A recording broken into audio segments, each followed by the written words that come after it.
Alléluia. Tu n'as pas été appelé au hasard. Tu as été appelé pour accomplir une mission. Parce que tu es le sel de la terre. Mais le sel là doit donner d'abord du goût dans ta famille. Donc prie ce matin que Dieu t'accorde cette faveur-là pour que tu sois le bienfaiteur de ta famille, pour que tu sois la lumière de ta famille, de ton village, de ton canton, de ton département. La Bible dit qu'on n'allume pas une lampe pour la mettre sous un boisseau.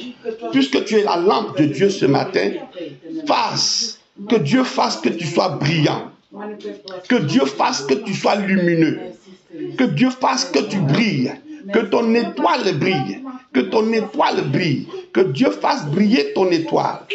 Là où ton étoile avait été ternie par les forces occultes de ton village maternel ou paternel, je prie ce matin que le sang de Christ vienne nettoyer cette étoile et que tu brilles, car tu es fait à l'image de Christ, tu es fait à l'image de Jésus-Christ, qui est l'étoile brillante du matin. Si ton frère, ton grand frère Jésus-Christ est l'étoile brillante du matin, il faut que toi aussi tu brilles. Tu dois briller, bien-aimé, parce que tu as été appelé pour que tu sois semblable à l'image de Christ. Je prie ce matin que toute puissance des ténèbres qui couvrait ta vie, qui avait jeté un voile d'obscurité et d'échec dans ta vie, que ce voile soit ôté ce matin et que ta vie brille, parce que tu es amené à être le redistributeur des biens dans ta famille, dans ton village, dans ton canton, dans ton département, dans ton pays, dans ton continent, dans le monde entier. Je prie ce matin, au nom de Jésus-Christ Nazareth, que là où ton image, où ta grandeur avait été cachée, avait été enterrée, que cette grandeur, par la puissance du sang de Christ, que cette gloire soit déterrée ce matin. Dans le nom puissant de Jésus-Christ Nazareth. Père, souviens-toi donc de tes enfants ce matin, car tu les as appelés afin que Dieu Tout-Puissant, Père, ils sortent de la cachette, ils sortent de tout, pour être élevés, pour être la lumière, pour être des flambeaux, pour être des guides, pour être, oh Dieu Tout-Puissant, des leaders. Je prie ce matin dans le nom de Jésus-Christ Nazareth que toute forme de petitesse libère la vie de tes enfants. Père, qu'au travers, Seigneur, de la vie de tes enfants, des familles soient gagnées, des familles soient illuminées, des familles soient éclairées, des familles soient dans la joie. Dans le nom de Jésus-Christ Nazareth. Tu as payé le prix fort, Seigneur, pour cela. Tu as livré ta vie pour cela. Tu as livré ton corps pour cela, afin de nous donner la vie. Tu as brisé, Seigneur, le lien de la malédiction de la loi, afin que nous devenions bénédiction et que la bénédiction d'Abraham s'attache à nous. C'est pourquoi je prie ce matin que là où il y avait la petitesse, Seigneur, la grandeur vienne maintenant. Dans le nom puissant de Jésus-Christ Nazareth. Là où il y avait la honte, Seigneur, amène l'élévation. Là où il y avait la petitesse, envoie la grandeur. Là où il y avait, Seigneur, des gens jetés dans les trous. Père, que ta parole qui est l'échelle, les fasse monter à la surface ce matin. Car il est écrit, il envoya sa parole pour les faire sortir des trous. Je prie que chacun sorte du trou où l'ennemi l'avait jeté, dans le nom de Jésus-Christ Nazareth, et que l'ennemi lui-même qui a creusé ce trou, il tombe, car il est écrit, celui qui creuse une tombe, il tombera lui-même. Soyons libérés dans le nom de Jésus-Christ, car Christ est monté à la croix pour que nous puissions avoir la victoire. Je prie ce matin que ta vie soit d'une brillance extrême. Que ta vie soit éclatante comme une lumière. Au nom puissant de Jésus-Christ Nazareth, tu ne seras plus la honte de ta famille. On aura recours à toi. Longtemps tu as été méprisé, mais je déclare ce matin, à cause du nom et du sang de Christ, que tu vas être la pierre principale, celui dont on aura besoin de ta famille. Au nom puissant de Jésus-Christ, aucune décision ne sera prise sans qu'on t'a appelé. Et dit, vous serez la tête. Dieu ne t'a pas appelé à être la queue, à être la honte, mais à être la gloire. Je prie ce matin que tu sois le sel de ta famille, le sel de ton village, que tu sois incontournable dans la prise de décision, dans le nom puissant de Jésus-Christ, que ce que Dieu a programmé, il a écrit dans les cieux te concernant, s'accomplisse dans ta vie sur la terre, car il est écrit, que ton règne vienne, que le règne de Dieu te concernant s'établisse dans ta vie au nom de Jésus-Christ. Alléluia. Si tu as prié, que tu es convaincu, dis Amen. Amen. Alléluia. Amen. Que le nom de notre Dieu soit béni encore ce matin. Amen. Que toute la gloire lui soit rendue à lui et à lui seul au siècle des siècles. Amen. Que Dieu te bénisse intensément. Amen. Et que les bénédictions de l'Éternel s'accomplissent et qu'elles deviennent manifestes. Amen. Alléluia. Amen. Bien-aimé, on peut te dire sois béni. Mais ce qui est le plus important, c'est la manifestation, c'est la réalisation de cette bénédiction qui est déclarée sur ta vie. C'est pourquoi je répète en soi, comme je vous l'ai l'habitude de vous enseigner, si quelqu'un te bénit, qu'il précise la bénédiction qu'il veut voir s'accomplir dans ta vie. Parce que soit béni est vague. Mais soit béni financièrement, c'est une bénédiction précise. Et je dis Amen à cette bénédiction. Amen. Amen. Amen. Soit béni dans les finances, tu dis ça c'est une bénédiction précise. Et je dis Amen. Je dis sois béni dans tes entrailles. Je dis je tape mon ventre. Avant la fin de cette année, si je suis homme, j'enceinte ma femme. Ou ma femme, je dis je prends grossesse de la part de mon mari. Ça, ce sont des bénédictions. Car quand Dieu a béni Adam et Ève, dans le livre de Genèse chapitre 1, verset 28, il dit Dieu les bénit et Dieu dit. Donc quand on bénit, on dit les bénédictions dont il est question. Il dit soyez féconds, multipliez, remplissez la terre, assujettissez. Il a spécifié les bénédictions. Mais ne laissez pas les gens dire des bénédictions vagues sur vous. Je suis béni. Je suis béni dans quoi? Faites mon frère, oui, je suis d'accord que je sois béni, mais je suis béni en quoi? Posez toujours cette question-là. Et la personne va préciser la bénédiction de laquelle il veut que tu sois béni. Dis Amen avec moi. Amen. Alléluia. Amen. Que la gloire soit à notre Père. Amen. Alléluia. Amen. Bien-aimé. Alléluia. On va encore prier, mais surtout on va prier maintenant pour la parole. Alléluia. Amen. Voilà. Aujourd'hui, ma voix n'est pas trop celle d'un rossignol, donc je ne peux pas chanter beaucoup. Mais on va prier pour la parole. Amen. Amen. Alléluia. Tu vas demander à l'Éternel ce matin, au travers de son esprit qui est avec toi, qui est en toi, de pouvoir t'enseigner. La Bible dit que lorsque le Saint-Esprit viendra, il nous conduira dans toute la vérité. Vous savez, il y a 3 niveaux. Vous voyez, il y a ce qui est écrit, que vous voyez noir sur blanc. Ce sont des écritures, n'est-ce pas? Ok? C'est vrai qu'elles sont la parole de Dieu, mais elles ne peuvent être manifestées si elles n'ont pas de voix. Amen. Elles ne peuvent être manifestées si elles n'ont pas de voix. Et pour qu'elle ait une voix, il faut que quelqu'un puisse la lire. C'est pourquoi la Bible dit dans le livre de Apocalypse chapitre 1, « Béni soit celui qui lit les paroles de cette prophétie et ceux qui écoutent cette prophétie également. » Amen. Amen. Tu vas demander à l'Éternel ce matin de t'instruire ton cœur, d'instruire ta pensée. Vous savez, Dieu dit ce qui tue son peuple, ce n'est pas le sorcier. Parce que le sorcier, il profite de ton manque de connaissance.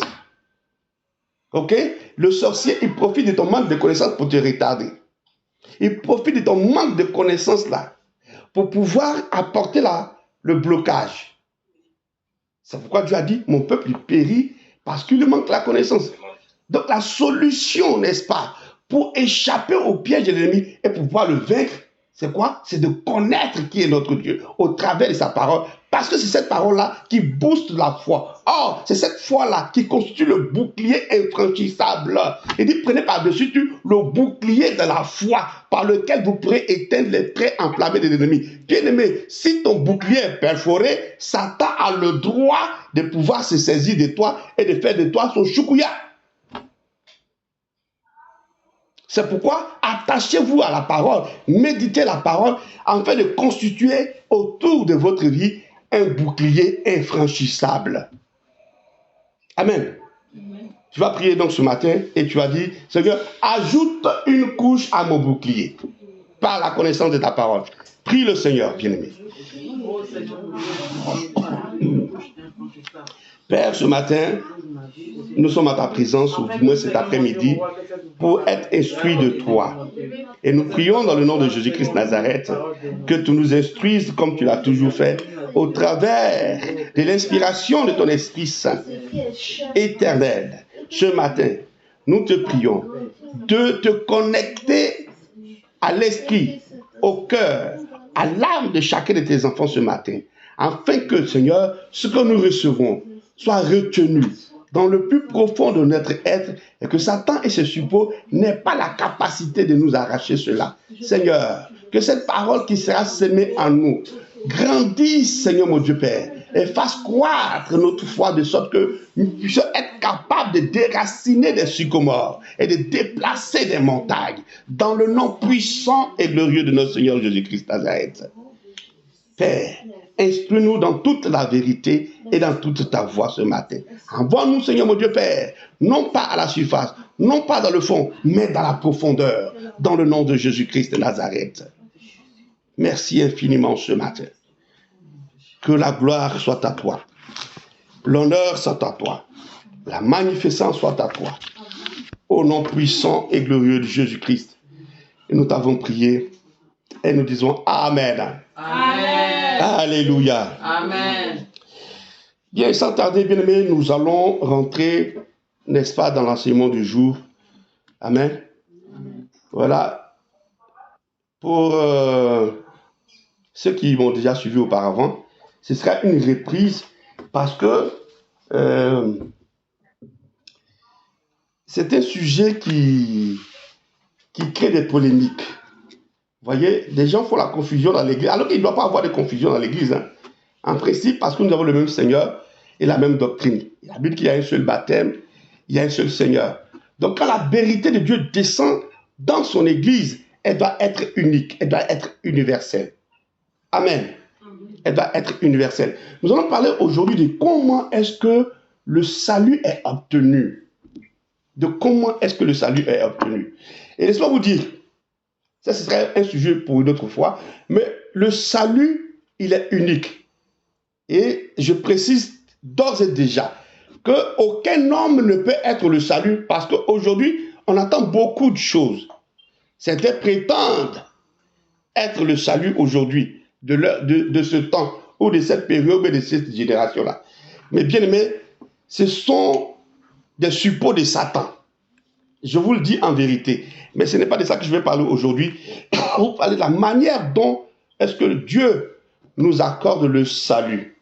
Amen. Je dis cela parce que dans la semaine, je parlais avec quelqu'un et il m'a semblé que sa foi ressemble beaucoup à celle de nos cousins d'à côté qui aiment crier à 4 heures du matin. Le chrétien doit avoir la certitude de son salut. C'est pourquoi Paul pouvait dire, j'ai l'assurance de mon salut. L'assurance du salut, c'est une certitude absolue qui ne souffre d'aucun doute. Mais bien, mais si tu te dis chrétien jusqu'à aujourd'hui, et que tu penses que c'est au jour du jugement que tu vas connaître la destinée où tu vas partir, bien aimé, c'est que tu n'es pas encore chrétien. Parce qu'il y a cette doctrine-là, n'est-ce pas, c'est à la fin des temps qu'on saura qui va être sauvé, qui ne va pas être sauvé. Bien aimé, c'est que Jésus ne t'a pas encore appelé, il ne t'a pas aimé du tout. Amen. Non, c'est quand on va faire la grande réunion du village que je vais savoir si je suis vraiment le fils de mon papa. C'est qu'il faut demander à ta maman si vraiment ce monsieur là que tu appelles ton papa là est ton papa. Amen. La Bible dit que l'esprit que Dieu nous a accordé là, il nous donne la conviction, il nous confirme, il nous convainc de ce que nous sommes enfants de Dieu. Donc si tu n'as pas cette conviction, c'est que tu n'as pas l'esprit de Dieu. Or, si tu n'as pas l'esprit de Dieu, tu ne lui appartiens pas. Selon que Dieu dit dans le livre de Romains chapitre 8, verset 9. Il dit, celui qui n'a pas l'esprit de Dieu ne lui appartient pas. Or, c'est cet esprit-là qui te convainc que tu es fils de Dieu. Si tu n'es pas convaincu, on ne sait jamais, j'ai bien marché, comme ça, à la fin des temps, Dieu va me dire, il dit, hey, bien, mais laisse-moi te dire. Tout à l'heure, vous comprendrez.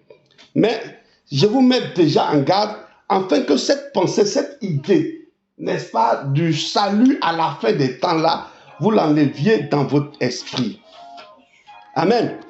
Voilà, Dieu là, il ne joue pas comment on appelle là? Il ne fait pas, comment on dit en Côte d'Ivoire, il ne fait pas pour aider. Non. C'était Dieu sage. On l'appelle l'omniscient. L'omniscience consiste à quoi? C'est Dieu d'ailleurs seul qui possède cette capacité d'omniscience. C'est-à-dire qu'il sait toutes choses. Rien ne peut le surprendre. Amen. Rien ne peut surprendre Dieu. Donc, Dieu fait son programme très longtemps d'avance, afin que, lorsque cela arrive, vous sachiez qu'effectivement, cela vient de Dieu. Amen. D'accord. Je vais parler aujourd'hui de la prédestination. Ok? Parce qu'il y a encore certains chrétiens qui contestent cette doctrine qui est tellement claire dans les Écritures. Alléluia. Ah. Personne ne peut prétendre être enfant de Dieu si ce n'est Dieu lui-même qui décide cela. Amen. C'est un père et sa femme qui décident d'aller ensemble pour faire un enfant. Ce n'est pas un enfant qui est dans le ventre de la maman et puis dit il faut prendre ma grossesse, tu vas me accoucher. Toi, tu es un kirikou. Amen. Dieu dit que si nous ne pouvons pas comprendre les choses naturelles là, il nous sera difficile de comprendre les choses spirituelles. Alléluia. Je vois que quelqu'un, la dernière fois, il conteste. Il dit non. Et vous proteste parce que il aurait lu dans le livre de Jean au chapitre 3, verset 16, que tout le monde connaît d'ailleurs. Sur ta terre là, même s'il y a quelqu'un qui ne connaît pas la Bible, tu dis Jean 3, 16 là, il connaît. Car Dieu a tant aimé le monde qu'il a donné son Fils unique, afin que quiconque croit en lui ne périsse point, mais qu'il ait la vie éternelle. Et donc pour lui, ce verset signifie que chacun de nous a le choix, ou n'est-ce pas la capacité de choisir s'il veut devenir enfant de Dieu ou pas. Bien aimé, c'est une compréhension erronée. Et donc Dieu donne la capacité, la possibilité à tout le monde de faire le choix. Non, bien aimé, non. Ce n'est pas ainsi que cela fonctionne. Dieu n'est pas un démocrate. Alléluia. Le Dieu dont je parle là, et le Dieu que vous devez connaître là, c'est un Dieu ségrégationniste, un Dieu séparatiste. Je dis et je pèse mes mots et je sais de quoi je parle. Alléluia. C'est lui qui fait son choix, celui qui fait son élection, et il n'est pas en compétition avec quiconque. Quand il dit une chose, il n'y a pas de contestation. La Bible dit qu'il dirait une chose, arrive ça que l'Éternel Dieu l'ait ordonné. Selon qu'il est écrit dans le livre de Lamentation au chapitre 3, verset 37 à 38. Il dit, n'est-ce pas de la volonté du Très-Haut que viennent les maux et les biens? Amen. Ça aussi, c'est une autre paire de marches qui sera enseignée un jour. D'accord? Donc, toute décision vient de Dieu. Amen. Amen. Donc, j'attends, non, l'homme a un libre arbitre. D'abord, cette expression de libre arbitre là, elle est erronée. C'est une redondance. C'est pour ça qu'on dit en mot français, c'est une redondance. C'est un pléonasme. Parce qu'on parle d'arbitre, on parle déjà de liberté. Donc, on ne peut pas dire libre arbitre. Amen. Voilà, il n'y a pas de libre arbitre parce que c'est Dieu qui décide de tout. Nous sommes les accomplisseurs des ordonnances de Dieu. Et ça, je vais vous le démontrer. Amen. Amen. Je vais vous le démontrer. C'est quoi la prédestination? C'est quoi la prédestination, bien-aimé? Prédestiné vient du mot grec. Vous savez, je suis en train de définir l'étymologie, c'est-à-dire la provenance du mot. Il vient du mot grec prorizo, en grec, qui veut dire prédéterminé. Ça veut dire prédéterminé. Prorizo, en grec, qui veut dire prédéterminé. C'est qu'on décide d'avance. Et c'est ce mot-là que Dieu utilise dans sa parole. De prédestination. Amen. Nous allons prendre déjà nos Bibles pour aller très rapidement, parce que nous allons lire beaucoup aujourd'hui, dans le livre d'Éphésiens, Éphésiens, c'est le nouveau chapitre, c'est le Nouveau Testament. Éphésiens au chapitre 1. Je lis à partir du verset 3. Éphésiens au chapitre 1. Voici ce que la Bible nous dit. À partir du verset 3. Béni soit Dieu le Père de notre Seigneur Jésus-Christ, qui nous a bénis de toutes sortes de bénédictions spirituelles dans les lieux célestes en Christ. Verset 4. En lui, c'est-à-dire en Christ, en Christ, Dieu nous a élus avant la fondation du monde.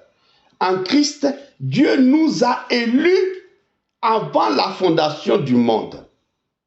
C'est-à-dire avant que Dieu ne crée ce monde physique-là, pendant que nous étions auprès de lui, pour nous façonner pour devenir son image-là, il a choisi une catégorie d'individus qui va lui appartenir.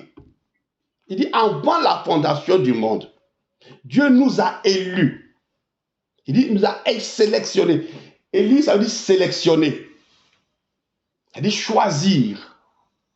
Donc c'est avant la fondation du monde que Dieu a, dans son programme, établi un certain nombre d'individus qui lui appartiendraient.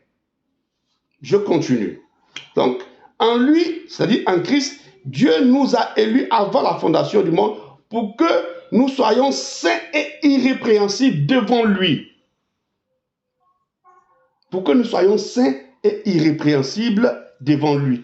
Donc c'est Dieu qui décide de notre sainteté et de notre irrépréhensibilité. Selon qu'il est écrit dans le livre de 1 Thessaloniciens chapitre 5, verset 23 et verset 24. Il dit que le Dieu de paix vous sanctifie lui-même votre être entier, c'est-à-dire l'esprit, l'âme et le corps, afin que vous soyez trouvés irrépréhensibles au jour de l'avènement du Seigneur. Et le verset 24 dit quoi? Que celui qui vous a appelé, il est fidèle et celui qui le sera. Donc ce n'est pas le fait que tu marches, hein, n'est-ce pas, tu n'es pas à gauche et à droite, là, qui fait de toi un saint, bien aimé. Mais parce que non, je n'ai jamais insulté quelqu'un. Bien aimé, les bouddhistes, là, ils sont dans les grottes, ils jouent les moines. Mais ils ne sont pas sauvés. Alléluia. Ah, le salut ne se trouve pas dans le comportement, bien aimé. C'est une décision céleste. C'est un décret divin. Et cela est indépendant de la volonté de quiconque sur cette terre ici. Celui qui se dit le contraire, là, c'est un menteur et un voleur. La Bible dit que c'est... La Bible dit quoi? Que celui qui ne passe pas par moi, qui passe outre là, c'est un mercenaire. Donc il y a beaucoup de mercenaires aujourd'hui parmi les enfants de l'Éternel ou qui prétendent être les enfants de l'Éternel et qui enseignent des antidoctrines du Seigneur Jésus-Christ Nazareth. Le salut, c'est Dieu qui le prédéfinit, qui le prédétermine. Alléluia. Donc l'idée sur laquelle moi j'ai choisi Jésus-Christ et Dama, ce n'est pas toi qui as choisi le Seigneur Jésus, c'est le Seigneur qui t'a choisi. Selon qu'il est écrit dans le livre de Jean chapitre 15 verset 16. Ce n'est pas vous qui m'avez choisi, c'est moi qui vous ai choisi. Lisez vos Bibles un peu. Il dit c'est moi qui vous ai choisi et puis je vous ai établi avant que vous partiez et que vous partiez du fruit. Jean chapitre 15 verset 16. Amen. Amen. Voilà. Donc aucun homme ne peut choisir Dieu. C'est Dieu qui détermine que, parce que depuis avant la fondation du monde, tu faisais partie de son économie de salut. Quand le temps est arrivé, c'est-à-dire quand la grossesse arrive à 9 mois, là, c'est là que l'enfant descend maintenant. Donc quand ta grossesse spirituelle, c'est pourquoi on parle de nouvelle naissance, quand on parle de naissance spirituelle, hein, quand ta grossesse de Dieu est arrivée à terme, Dieu te fait naître de lui. Sinon, ce n'est pas toi qui choisis, bien-aimé. On n'a pas la capacité de choisir. C'est un faux enseignement. C'est un enseignement diabolique. Et l'enfant, quand il naît, il est, n'est-ce pas, dans l'atmosphère familiale, parentale. Donc, il sait qui est son papa. Il sait qu'il est l'héritier du père. Quand il va avoir un certain âge, il saura que non, celui qui va hériter du père de telle ou telle chose. Donc, il n'a pas de doute pour dire, ah, est-ce que quand le papa va mourir là, est-ce que vraiment mon nom sera dans l'agenda ou bien dans le testament qu'il a écrit? Non, bien aimé, c'est-à-dire que toi-même, ta naissance est douteuse. Amen. Bien aimé, je continue ma lecture. Toujours dans le livre de Éphésiens chapitre 1. Je suis maintenant au verset... c'est à quel verset là? Verset 5. Donc, nous ayant prédestinés, encore, voici le mot. Donc, nous ayant prédestinés dans son amour à être des enfants d'adoption. C'est dans son amour que Dieu nous a prédestinés. C'est-à-dire, il nous a destinés d'avance. Ce n'est pas après. Ce n'est pas au moment où tu te rends compte que tu écriras que Dieu t'a choisi. Non. C'est comme il pouvait dire à Jérémie. Il dit, avant que je ne te tisse dans le sein de ta mère, je te connaissais. Dieu te connaît avant que tu n'arrives sur cette terre-là. Sinon, ce n'est pas parce que quand tu es là que tu sais distinguer ta gauche de la droite que non, je peux faire maintenant mon choix pour être bouddhiste ou bien pour être mon chien. Bien aimé, si tu dis que tu as choisi d'être bouddhiste, c'est parce que tu es destiné à aller en enfer. C'est clair. Il n'y a pas deux chemins. Il n'y a pas deux possibilités. Il dit, je suis le chemin. Il n'a pas dit que je suis l'un des chemins. Amen. Il dit, je suis la vie. Il n'a pas dit que je suis l'une des vies. Si tu n'as pas la vie de Christ, tu es mort. Et c'est lui qui décide de te donner cette vie-là. Ce n'est pas quelqu'un d'autre. Ce n'est pas un homme. Ce n'est pas un prophète. Il dit, je suis la vérité. Il n'a pas dit, je suis l'une des vérités. Il y a beaucoup de vérités, mais la vérité qui donne la vie, c'est le Seigneur Jésus-Christ. Et si tu ne l'as pas, tu as la mort. Si tu l'as, tu as la vie. Il y a des hypocrites qui disent qu'ils croient en Christ, mais quand même, ils cognent leur tête à terre. Ils disent qu'ils croient. Mais si tu crois en Christ là, il dit, celui qui croit en moi, n'est-ce pas, il fait quoi? Il se fera baptiser, il sera sauvé. Donc si tu dis que tu crois en Jésus-Christ là, pourquoi tu ne te fais baptiser et puis tu cries à 4 h du matin pour brûler les gens? Alléluia. Bien-aimé, donc la décision ultime pour que tu appartiennes à Dieu ne te revient pas en tant qu'homme. Non. Amen. Lisez bien dans le livre de Jean chapitre 1, verset 12 à 13. Il dit à tous ceux qui l'ont reçu, il a donné le pouvoir de devenir enfants de Dieu, lesquels sont nés non de la volonté de l'homme, ni du sang, mais de Dieu lui-même. Mais de Dieu, on est né de Dieu lui-même. C'est que celui qui résout de dire aujourd'hui, mais Ambroise, aujourd'hui là, le temps est venu pour que Ambroise, il devienne mon fils d'adoption. Pour que Olivier devienne mon fils d'adoption. Pour que Fulgence devienne mon fils d'adoption. C'est moi qui ai décidé. Et non, j'étais fatigué dans le monde. J'étais errant. J'ai réfléchi, non. Comme je suis fatigué de cette vie-là. Bien aimé, c'est que tu es un sympathisant du christianisme. Amen. Oui, il y avait beaucoup de sympathisants qu'on appelait même des disciples. Mais quand le temps est venu de connaître la vérité, Jean chapitre 6, verset 70 disent qu'ils étaient nombreux et puis ils sont partis. Ils ont quitté le Seigneur Jésus-Christ. Donc, si tu n'as pas été appelé selon le décret de l'Éternel, bien aimé, tu partiras un jour ou l'autre. C'est pourquoi vous pouvez entendre, non, j'ai été pasteur pendant 20 ans. Tu n'as jamais été enfant de Dieu. Il dit, je connais mes brebis. Et mes brebis entendent ma voix et elles ne se perdront jamais. Un enfant de Dieu ne peut jamais se perdre. Parce que son élection là a été prédéfinie avant la fondation du monde. Amen. Donc on ne peut pas être enfant de Dieu aujourd'hui et puis dire après on s'en va être enfant de quelqu'un d'autre. C'est que ta maman là vraiment qui t'a accouché, elle est douteuse.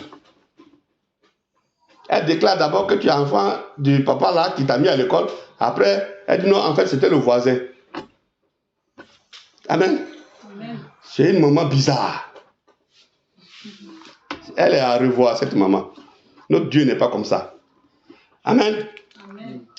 Bien-aimés, nous lisons encore. Prenons vos Bibles encore. Dans le livre de Romains. Romains au chapitre 8. Romains au chapitre 8. Dieu veut nous faire comprendre quelque chose. Romains au chapitre 8. Du verset 29 au verset 30. Voilà ce qui est écrit. Car ce qu'il a connu d'avance, le il c'est Dieu. Ce que Dieu a connu d'avance, il les a connus d'avance. Il les a aussi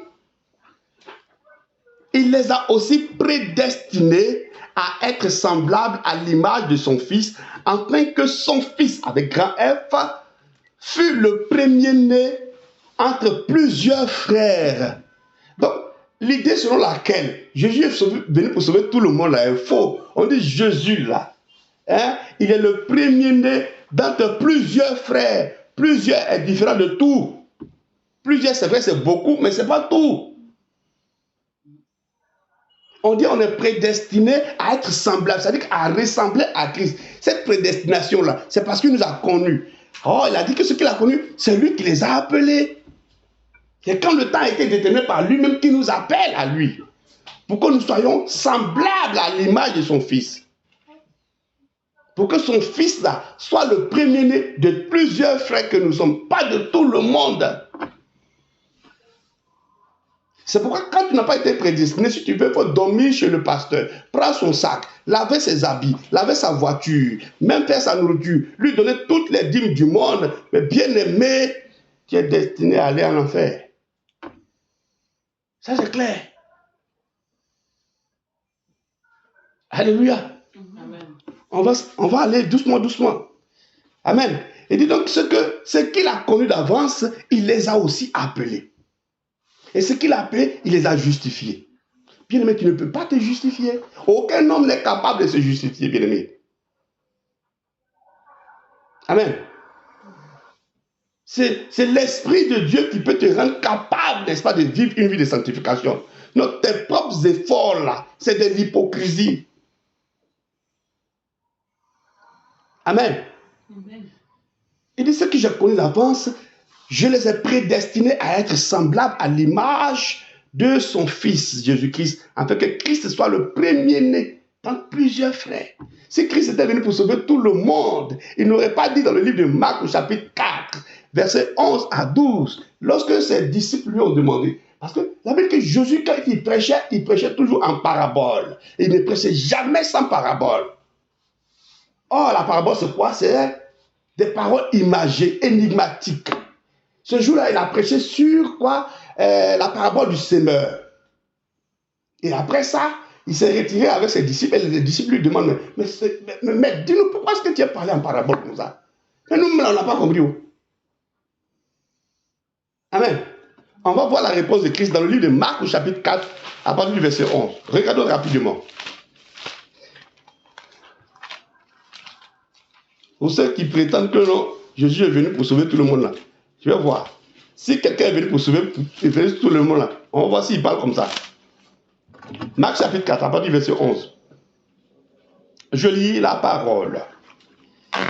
Il leur dit, je commence au verset 10. Lorsqu'il fut, il commence au verset 10, il dit, lorsqu'il fut en particulier, ceux qui l'entouraient avec les 12 l'interrogèrent sur les paraboles. Il leur dit, c'est à vous qu'il a été donné de connaître les mystères du royaume. Mais pour ceux qui sont dehors, tout se passe en parabole. Pour ceux qui sont dehors, ce n'est pas les chiens qui sont dehors, ce n'est pas les moutons qui sont dehors, ce sont des hommes qui sont dehors. Mais il les appelle les gens du dehors. Il dit, c'est à cause d'eux qu'ils parlent en parabole, qu'ils ne vont jamais rien comprendre. Regarde ce qu'il dit dans le verset 12. Il dit, c'est enfin, qu'en voyant, ils le voient, mais n'aperçoivent point. Ils vont voir, mais ils ne vont jamais savoir de quoi est-ce qu'ils parlent. Ils vont toujours discuter. Tu vois que la chose est évidente dans ta tête. Oui, mais le Saint-Esprit te permet d'avoir une compréhension claire et évidente, mais lui, il va contester. Et c'est le Seigneur qui fait ça exprès. Et qu'en entendant, ils ne comprennent point. Écoutez bien ce qu'il va dire maintenant. De peur qu'ils ne se convertissent et que leurs péchés ne leur soient pardonnés. Il dit, Jésus même dit qu'il a peur qu'ils se convertissent. C'est pourquoi il parle comme ça. Pour ne pas que leurs péchés ne soient pardonnés. Parce qu'il y a une liste qui est déjà définie, pédémique, c'est bouclé. C'est comme ça qu'on dit, c'est bouclé.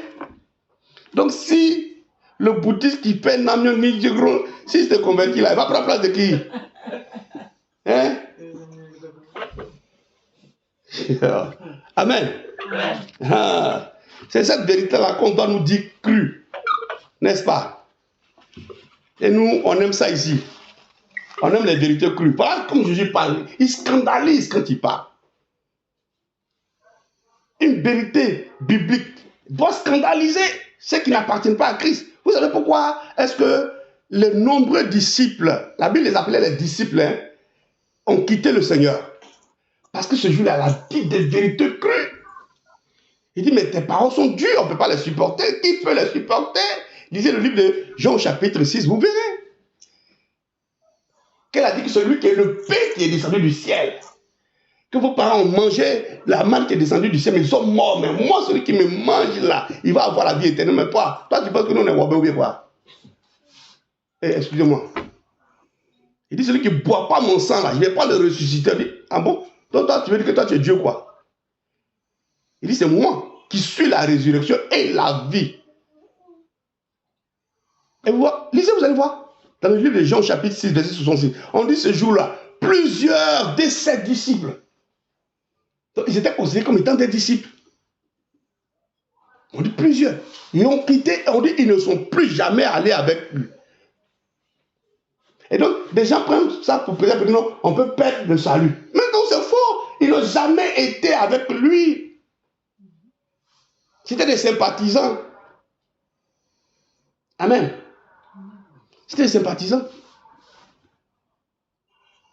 On peut aimer un club de football sans être quoi là, supporter qui a carte et tout ça. Comme beaucoup d'ailleurs. Ils aiment Barça, ils aiment Barcelone, mais ils n'ont pas carte de Barcelone là. C'est comme ça. Mais non, le Barça est fort, il faut discussion jusqu'à mais ils se battent même. Mais Barça ne les connaît pas, parce qu'ils ne sont pas enregistrés là-bas. C'est comme ça aussi. Amen. Ah. Quand on est enfant de Dieu, on a la conviction qu'on est enfant de Dieu. Romains chapitre 8, verset 16. L'esprit convainc, dit à notre esprit qu'on est enfant de Dieu. Quand tu n'as pas cette conviction, bien aimé, il faut prier encore le Seigneur. Parce qu'un enfant de Dieu, il a la conviction. Et l'enfant de Dieu ne vient pas au péché, il ne vient pas au jugement. Lisez Jean au chapitre 5, à partir du verset 24 au verset 25.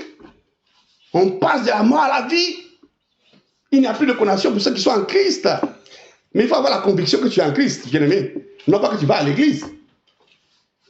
Parce qu'aller à l'église n'est pas synonyme d'être enfant de Dieu. Amen. Ah. On avance donc. Je vais faire un petit tour dans l'Ancien Testament, n'est-ce pas, pour parler un peu de la vie de Jacob et d'Ésaü. Vous connaissez bien Jacob parce que c'est Jacob qui est devenu Israël. Israël avec laquelle Dieu a fait l'alliance et qui, au travers de lui aujourd'hui, nous sommes devenus, n'est-ce pas, des enfants d'adoption à travers le Seigneur Jésus-Christ Nazareth qui lui-même faisait partie de la tribu de Juda. Amen. Qui étaient donc Jacob et Ésaü? C'était les fils de Rebecca et de qui? Isaac. Amen. 24 ans de stérilité. Et ce couple-là a prié le Seigneur. Mais donne des enfants. Amen.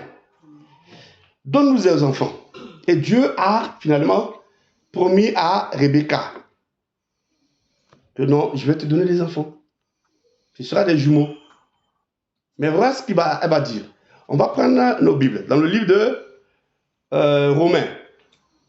Romains chapitre 9. Romains chapitre 9, verset 10 à 16. Romains. Cette histoire est racontée dans l'Ancien Testament. On va la prendre ici, dans le Nouveau Testament. C'est-à-dire que la confirmation se trouve ici, dans le Nouveau Testament. Dans le livre de Romains au chapitre 9. Romains, hein? Romains. Bien, Romains, c'est après l'acte des apôtres. Romains chapitre 9. Je lis à partir du verset 10. Et nous écoutons très bien.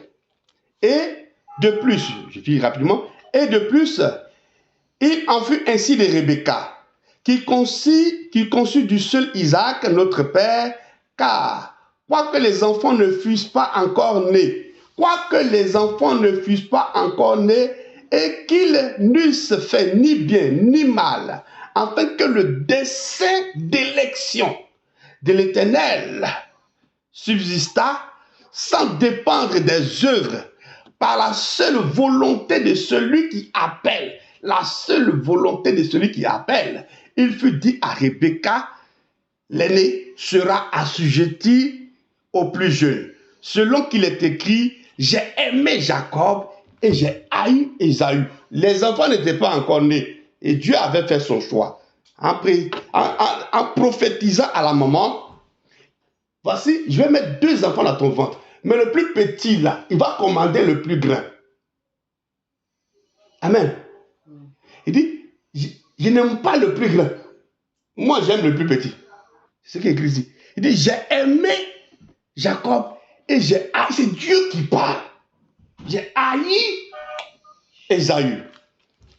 Bon, le verset 14 dit quoi? Que dirons-nous donc? Y a-t-il en Dieu de l'injustice? Loin de là. Car il dit à Moïse, je ferai miséricorde à qui je fais miséricorde et j'aurai compassion de qui j'ai compassion. Il est souverain. Et ses décisions sont irrévocables.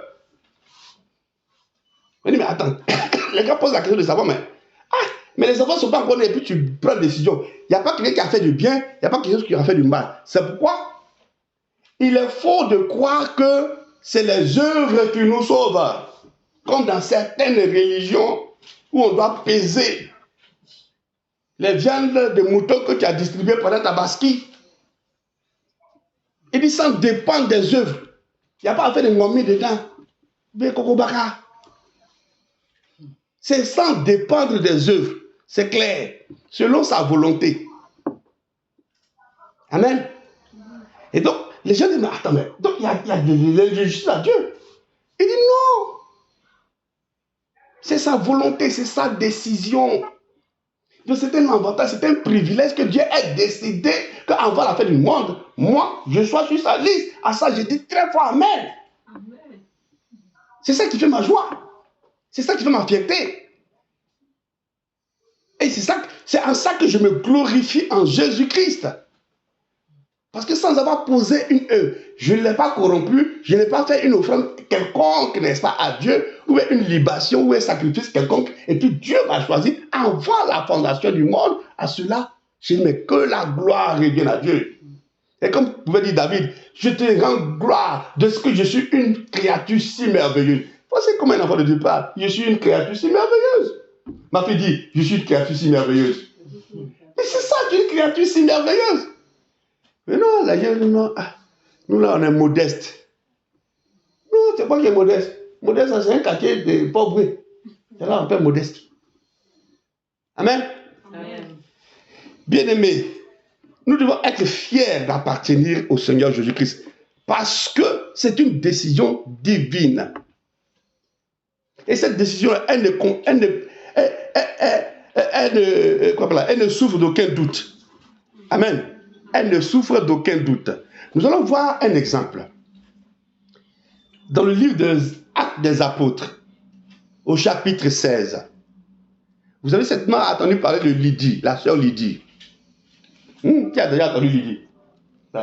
Quelqu'un a entendu Lydie, non? D'accord, on va vous dire comment est-ce que Lydie est devenue enfant de Dieu. Amen.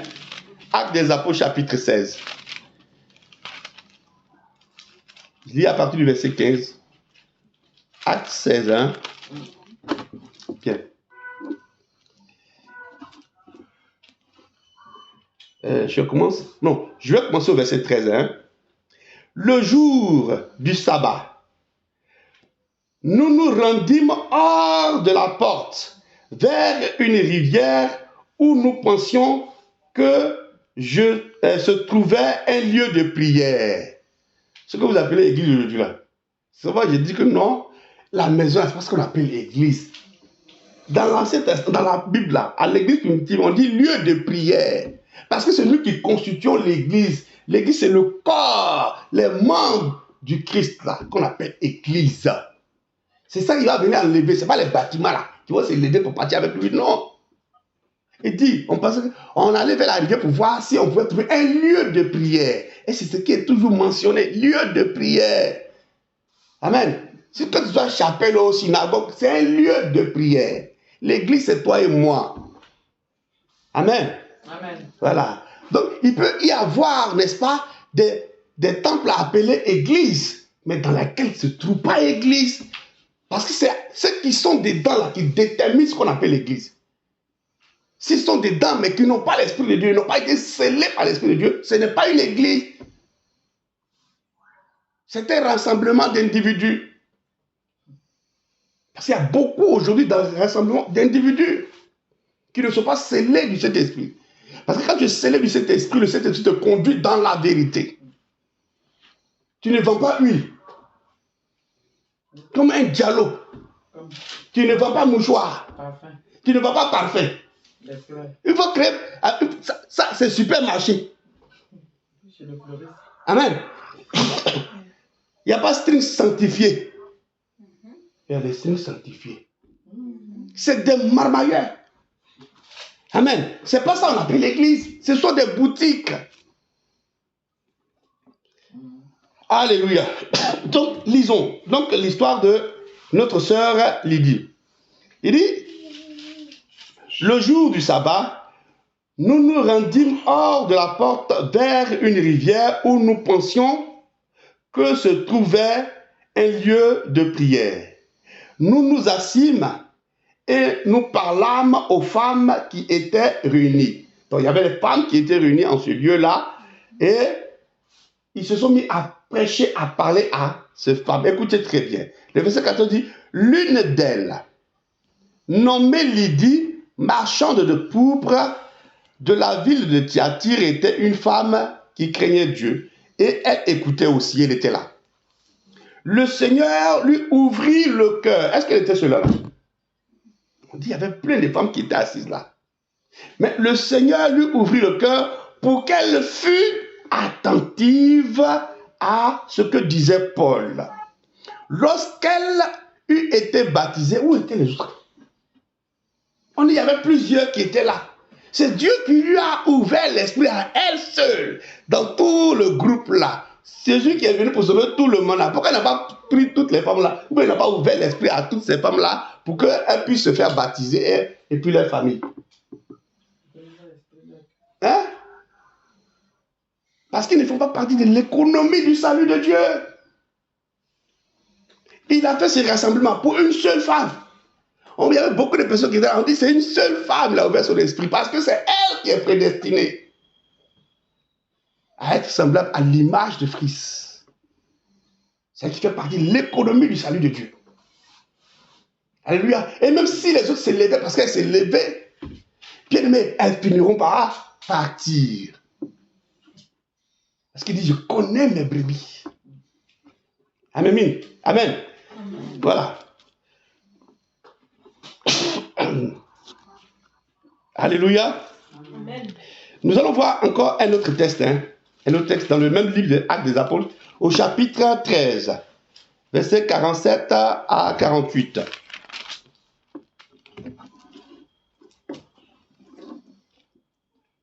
Bien.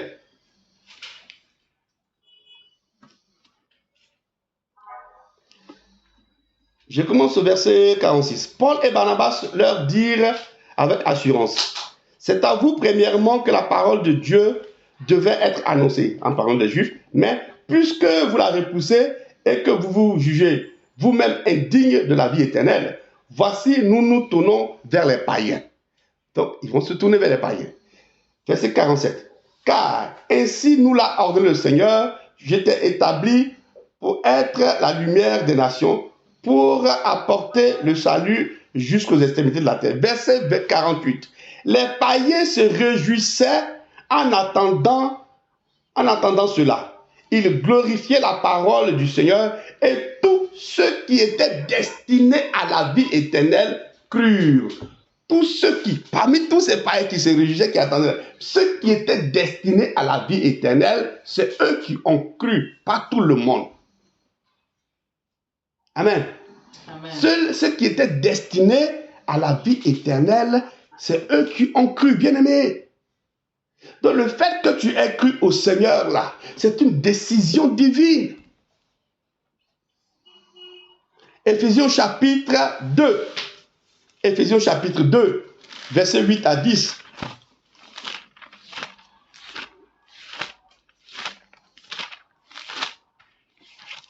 Éphésiens 2, 8. À partir du verset 8. Éphésiens 2, à partir du verset 8. Qu'est-il écrit? Car c'est par la grâce que vous êtes sauvés, par le moyen de la foi. Et cela ne vient pas de vous. Je ne sais pas si les gens n'ont pas encore lu ce verset-là.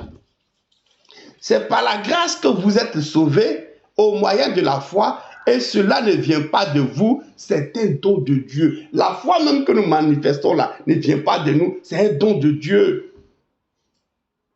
Amen. Ce n'est pas encore fini. Ce n'est point, quand on dit point, ça dit jamais. Ce n'est point par les œuvres, afin que personne ne se glorifie. C'est taper la poitrine que c'est parce que j'ai fait des bonnes choses, j'ai donné beaucoup de quoi appelle là, de nomis ou de moutons à quelqu'un que je suis sauvé. Non. Il dit ce n'est point par les œuvres, c'est par la foi. Et cette foi-là ne vient pas de nous. C'est Dieu qui nous l'accorde. Parce qu'il nous a aimé le premier. Parce que nous faisons partie de la liste de ces enfants qui vont être sauvés. Donc il faut que cela soit clair dans nos têtes, bien-aimés.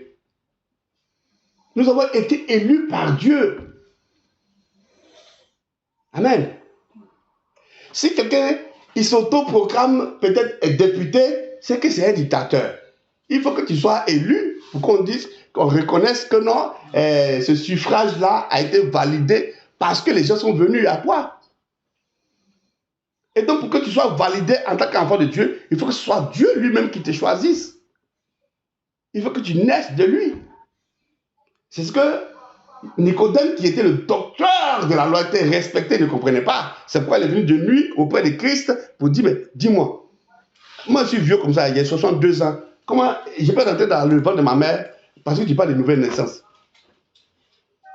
Et Jésus l'a enseigné. Il dit, si un homme né d'eau et d'esprit, il n'est pas qualifié pour le royaume. Or, naître d'eau et d'esprit, c'est une décision, c'est un décret divin. C'est un décret divin. Ça ne vient pas de nous. Donc, bien aimé, détrompons-nous de cette idée fausse, de cette doctrine fausse diabolique. Si tu as la conviction que tu es enfant de Dieu, bien aimé, ce qui va t'accompagner, c'est vrai, c'est les œuvres, pour que tu puisses recevoir des récompenses. Mais les œuvres ne déterminent pas ton salut. Les œuvres là, c'est-à-dire que quand Dieu t'a appelé maintenant là, qu'est-ce que tu fais pour lui? Quelles sont les œuvres que tu accomplis pour lui? Dans le processus de bâtir son église, toi tu fais quelle œuvre? Amen. Lazare était un choix de Dieu, mais il n'avait pas d'œuvre. Lui, il mangeait devant la porte d'un mendiant, alors qu'il connaissait Dieu. Il n'a pas pris la peine de prêcher l'évangile à ce riche-là. Peut-être que ça pouvait changer sa condition, ouais. Mais il n'avait pas d'œuvre. Amen. Voilà, donc, c'est vrai qu'on rend les sous au ciel, mais il y en a qui vont être en cocon. Quelle est l'œuvre qui va t'accompagner? Parce que c'est l'œuvre là qui fait les récompenses. Lazare avait quelle œuvre? L'œuvre qu'il faisait, c'était de manger devant la table, de lutter avec les chiens du monsieur là. Au lieu de dire au monsieur, quand il sort le matin avec sa maison, le Seigneur t'aime. Le Seigneur veut te faire de toi son enfant. Amen. Amen. Dieu nous a appelés, nous sommes son choix, c'est vrai. Il dit, je suis venu pour sauver ceux qui étaient perdus. C'est nous qui étions perdus. C'est pas tout le monde. Il dit, je suis venu pour chercher et sauver ceux qui étaient perdus. Donc, Dieu nous laisse le relais. Quand il dit, allez-y par tout le monde et prêchez la bonne nouvelle, c'est un relais qu'il nous laisse pour que nous fassions comme lui. Il a fait, il dit, tel que le Père m'a envoyé, moi aussi je vous envoie. Mais aujourd'hui, le Père a envoyé, le Christ ici détermine qu'il nous a envoyés et nous sommes assis. Nous sommes des Lazare, bien-aimés. Nous sommes des Lazare. Lazare connaissait la bonté, la grandeur, la suprématie de Dieu, mais ne pouvait pas en parler à l'homme là. Amen. Quand il est mort, il est allé dans le sein d'Abraham. Oh, Jésus dit, il y a plusieurs demeures dans la maison de mon Père. Plusieurs. Pourquoi on ne lui a pas donné pour lui? C'est comme ça, beaucoup qui viendront dans ma demeure. Ouais. Alléluia. Elle te dit Amen. Toi, tu viens dans ma demeure. Il faut chercher toi-même ta demeure, bien-aimé. Dieu t'a déjà choisi comme étant son fils, comme étant sa fille. Là. Cherche maintenant à œuvrer pour lui, pour que ta demeure soit remplie.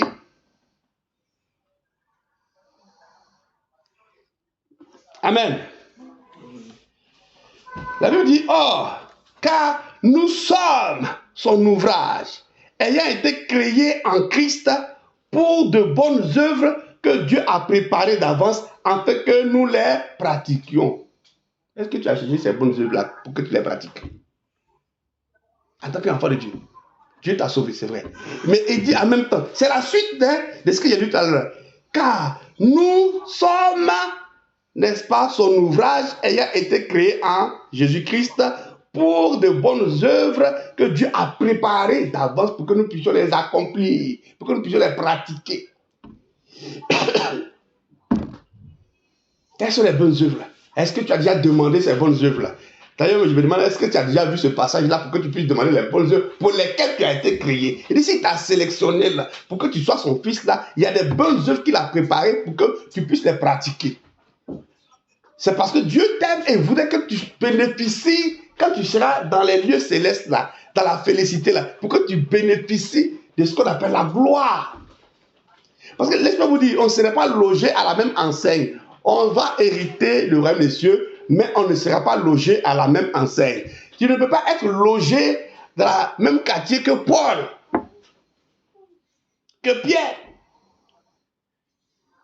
Parce que tu es un chrétien passif. C'est vrai, ton nom est écrit dans le ciel, c'est vrai. Mais tu es un chrétien passif. Quelle est l'œuvre qui t'accompagne? Aucune. Toi, tu seras en coco. Un chrétien au paradis et puis là en coco encore.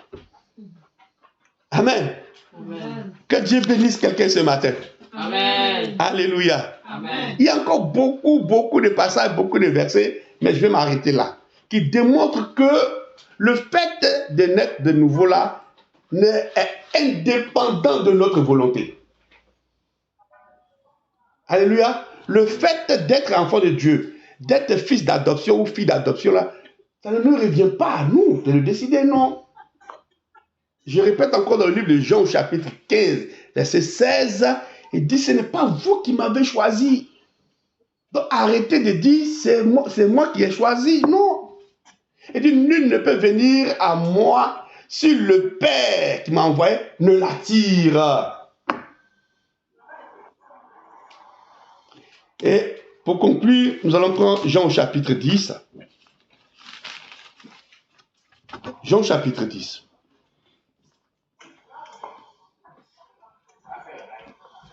Je lis à partir du verset 26, très rapidement. Mais vous ne croyez pas parce que vous n'êtes pas de mes brebis. Mes brebis entendent ma voix, je les connais. Il n'a pas dit je les connaîtrai. Il dit je les connais. Et elles me suivent. Je leur donne la vie éternelle. Quel est le contraire d'éternel? Il n'a pas dit que non, je leur donnerai. Il dit, je leur donne la vie éternelle. Le contraire d'éternel, c'est éphémère. C'est-à-dire ce qui ne dure pas. Éternel, c'est ce qui n'a pas de fin. Donc, tu ne peux pas avoir vie éternelle et puis demain, parce que tu as désobéi à ta maman, tu n'as plus vie éternelle. C'est que ta vie n'était pas éternelle, elle était éphémère.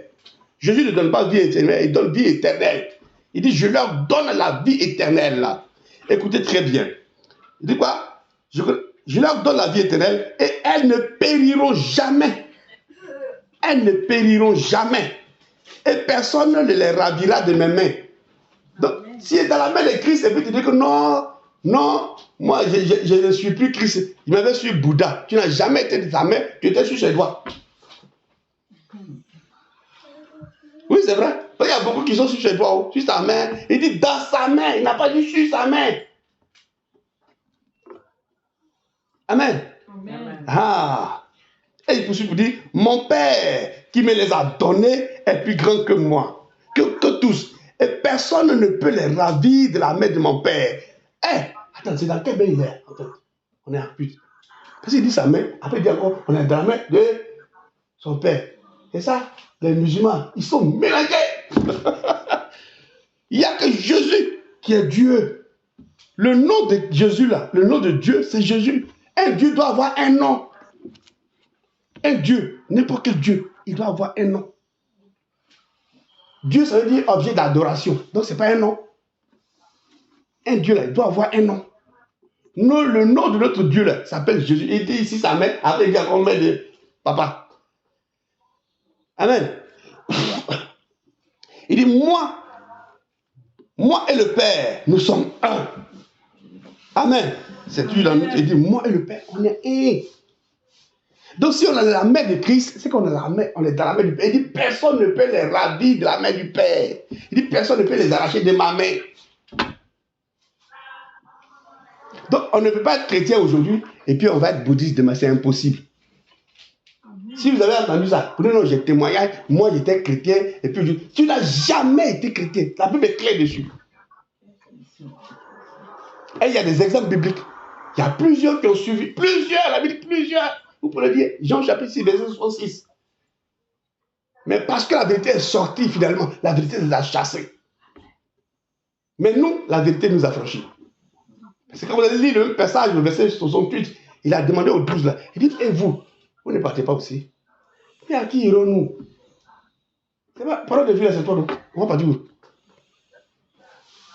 Mais quoi que les 12 soient restés, il y avait encore un démon dedans. Parce qu'il fallait qu'il accomplisse le rôle pour lequel il a été mis parmi eux. Amen. Amen. Il s'agissait de Judas. Alléluia. Amen. Bien-aimés, retenez une bonne fois pour toutes que quand vous allez entendre ce genre de propos, non, c'est au dernier jugement. Hein, au dernier jugement, il n'y a pas pardon. Il y a quel affaire de pardon? C'est pardon de qui? Amen. Nos noms sont écrits. Tu as fait quoi pour que ton nom soit écrit? Rien. C'est Dieu qui a décidé. Bon, donc tu as fait quoi? Puis il va le nom là. Dieu n'est pas versatile pour dire non, aujourd'hui là j'en ai, demain j'en ai pas. Amen. Amen. Que le nom de notre Dieu soit béni ce matin. Amen. Bien-aimés, nous allons prier le Seigneur. Tu vas dire merci à Dieu de ce que ton nom a été écrit par prédestination. De ce que tu as été élu avant la fondation du monde. C'est un privilège. Il n'y a pas plus grand privilège sur cette terre-là que d'appartenir au Dieu créateur. Tu peux avoir tout l'heure du monde. Et la Bible dit, à quoi sert-il à un homme de gagner tout ce monde-là si son âme est destinée à l'enfer? Le seul privilège, le plus grand privilège que nous ayons sur cette terre-là, c'est d'être connectés à Dieu.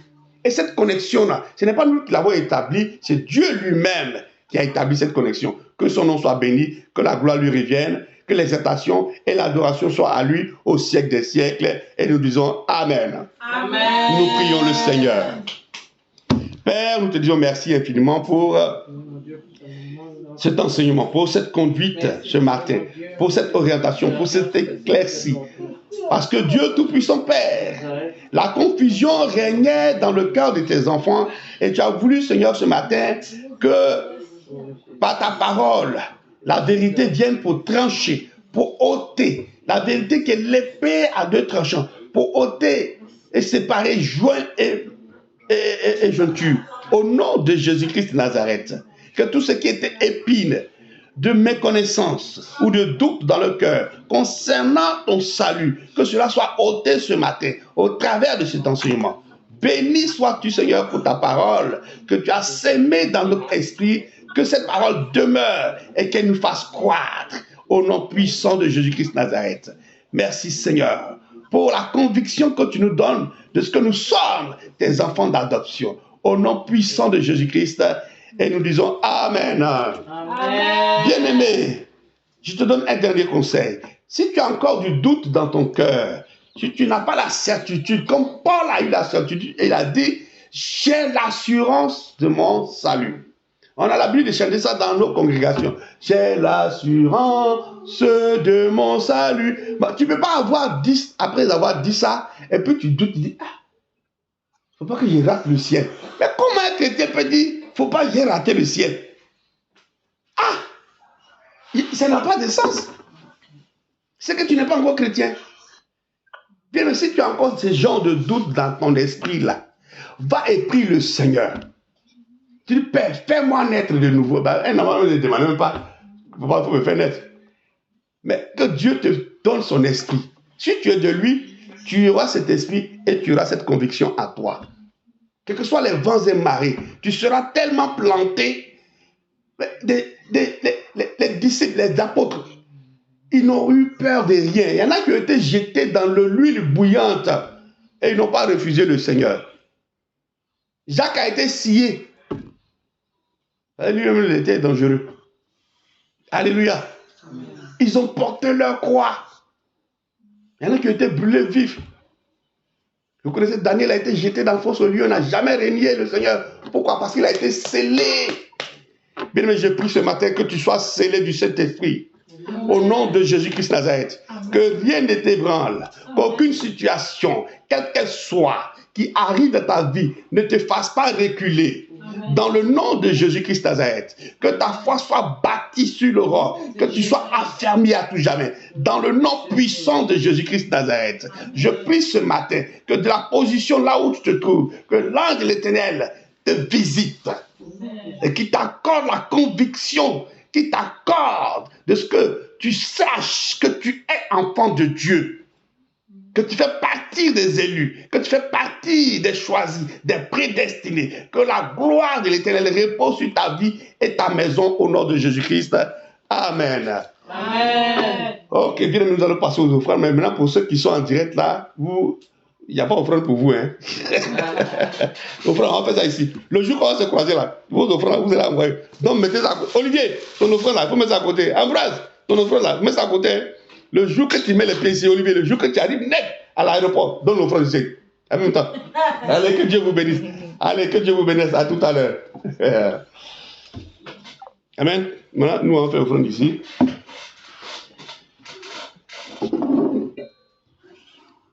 Offrande. Non, ma fille va venir aujourd'hui. Aujourd'hui.